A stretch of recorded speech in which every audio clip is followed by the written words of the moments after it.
Karibu kwa mara nyingine tena mtazamaji wa The World News katika kipindi hiki cha ulimwengu wa siasa. Naitwa Adam Hussein. Waziri Mkuu Benjamin Netanyahu wa Israel anasema kamwe hawatajisalimisha kwa Hamas wala Iran haitakuwa na silaha za nyuklia.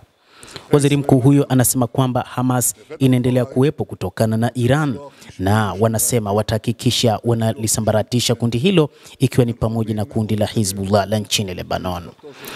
Ujumbe wa Netanyahu unakuja baada ya Hamas kuchapisha ishara ya tatu ya video ya mateka wa Israel Elkana Bobot.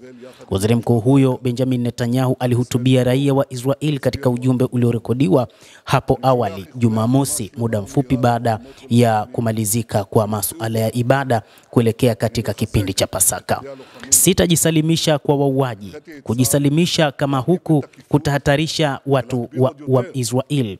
Ikiwa tutakubali madai yao, mafanikio yote makubwa tuliyoyapata yatapotea, Netanyahu anasema. Hamas kwa mara nyingine tena imekataa pendekezo la kuachiliwa nusu ya mateka waliokuwa hai na wanajeshi wengi walioanguka. Hamas imekataa pendekezo hilo na kutaka kumalizika kwa vita. Ikiwa tutakubali matakwa ya Hamas, itamaanisha kuwa Israel inaweza kulazimishwa kujisalimisha, aliendelea Netanyahu. Waziri mkuu huyo alikariri kwamba kujisalimisha kama huko kungehatarisha nchi na kuhatarisha maisha ya watu wa Israel. Netanyahu pia amesisitiza kwamba wito kutoka kwa upinzani na Israel wanaopinga kuwa serikali ikubali kurejea kwa mateka wote na kisha tu mara watakaporudishwa kurejea kupigana na Hamas ikiwa wataendelea kwa tishio. Sio kweli, hatuwezi tukafanya hivyo, anasema waziri mkuu huyo wa Israel bwana Benjamin Netanyahu.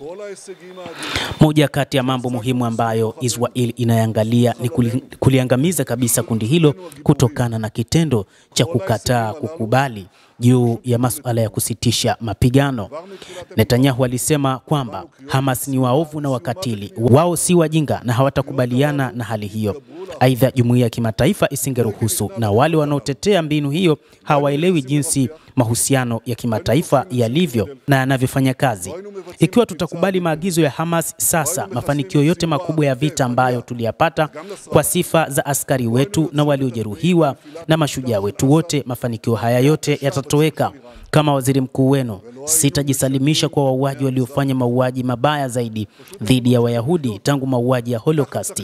Kusalimisha nchi kama huku huhatarisha maisha yenu. Mazungumzo kuhusu silaha za nyuklia nchini Iran, amesema waziri mkuu huyo kwamba bado wanatazama na mpango wao ni kuishambulia Iran, hasa maeneo yake yenye vinu vya nyuklia.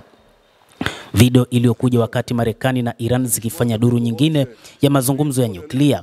Waziri mkuu amesisitiza kuwa bado amejitolea kabisa kuizuia Iran kupata silaha za nyuklia.